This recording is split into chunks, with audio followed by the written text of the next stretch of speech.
প্রায় ৩ বছর হতে চললেও ইউক্রেনে রাশিয়ার সেনা অভিযান বন্ধের নেই কোনো আভাস। উল্টো যুদ্ধ আরও দীর্ঘায়িত করতে এবার আসন্ন শীত মৌসুমের আগেই রুশ সেনাবাহিনীতে যুক্ত হচ্ছেন আরও ১,৩৩,০০০ সদস্য।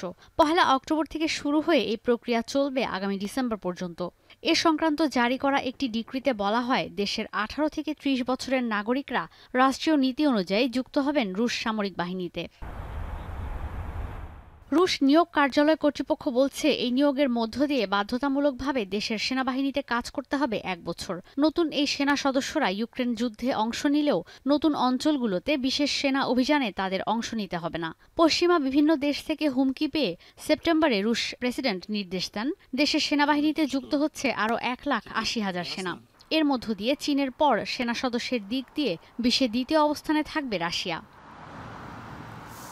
এদিকে একই সঙ্গে নিজেদের প্রতিরক্ষা খাতেও বাজেট বাড়াচ্ছে রুশ প্রশাসন। ২০২৫ সালের জন্য প্রতিরক্ষা বাজেটে বরাদ্দ বাড়ছে $১৪,৫০০ কোটি ডলারের ওপরে। ২০২৫ সালে মোট সরকারি ব্যয়ের ৩২% হবে প্রতিরক্ষা খাতে, অথচ ২০২২ সালে এর আকার ছিল $৫,৯০০ কোটি ডলার। অর্থনীতিবিদরা বলছেন, সামরিক খাতে বরাদ্দ বাড়িয়ে ইউক্রেনের সেনা অভিযান আরও দীর্ঘায়িত করবে মস্কো, অথচ দেশটিতে অন্যান্য খাতে ক্রমশ কমছে বরাদ্দ। এদিকে ইউক্রেনে পুরোদমে সেনা অভিযান চালিয়ে যাচ্ছে রাশিয়া।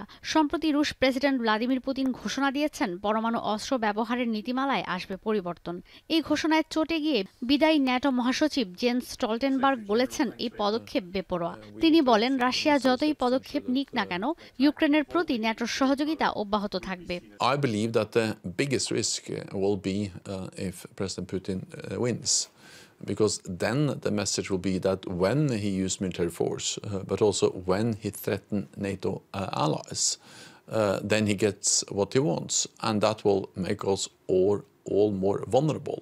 এমন অবস্থায় ইউক্রেনে রাশিয়ার হামলার তীব্রতা বাড়ানোয় কঠিন পরিস্থিতিতে পড়তে যাচ্ছে কিয়েভ। ইউক্রেনের প্রেসিডেন্ট ভলোদিমির জেলনেস্কি বলেছেন, পরিবর্তিত প্রেক্ষাপটে পরিস্থিতি ক্রমশ জটিল হয়ে পড়ছে।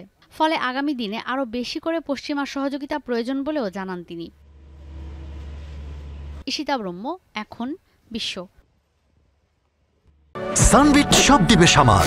সানবিট ম্যাজিক প্রেস ডিশওয়াশিং এর মাথা ঘোরানো সলিউশন।